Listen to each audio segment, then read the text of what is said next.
My name is Arjun J. Rao. I'm 19 years old. Different people are at different levels of spiritual level and refinement and understanding. I think Islam is for people who are already quite advanced at the spiritual understanding. Not everybody can follow its teachings meaningfully. Comparing it to a school, I mean, people are like at first standard, second standard, and at 10th. Islam is like ninth standard curriculum. So am I right कि Islam is only for those who are already spiritually advanced? Brother asked a very good question, that when we compare all the religions, Islam is at a higher level, advanced level. Like in a school, the other religions may be kindergarten, first standard, Islam is 9th and 10th at the higher level. Is he right? I do agree with you. Agree as well as disagree. Agree that yes, Islam is for those who are spiritually high. But that does not mean a person who's not spiritually advanced, he cannot enter Islam. I disagree with that. Why? Because normally for everyone, anyone who enters school, if he enters English school, the first thing he learns is what? He learns the alphabet of that language. Suppose he's entering school, which is English medium school.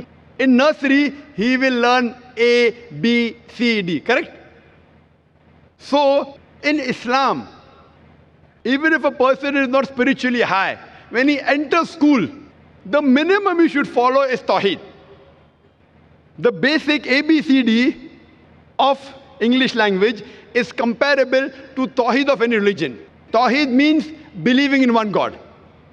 So what I was describing earlier when our Sikh brother asked the question about the concept of God, that is the basic.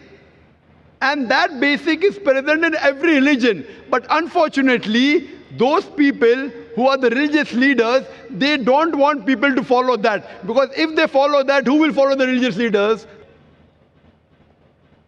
If everyone starts worshipping one God, then all these religious leaders will not be required. There is no intermediary required.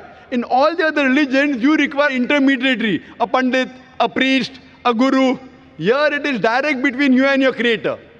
So all the religions have the same basic message, which is there in Islam. But unfortunately, the religious leaders, they don't want their followers to know this. They want to keep them away, because if they enter the school, finally they will submit their will to God. Submit their will to God means become Muslim. And then these intermediaries, they will lose their job. You know, they'll have to close their shops down. So that's the reason. Otherwise, all the religious scriptures, even though they have been changed, Almighty God, He got only one religion for all the human beings. But by the passage of time, the scriptures kept on changing.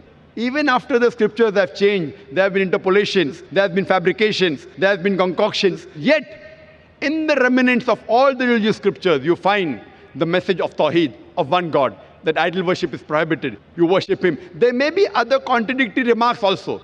But if you search for the truth, and you find, so what I say, irrespective, the moment you realize that there's a creator, which I shall discuss tomorrow in detail, then you realize what is the purpose of your life.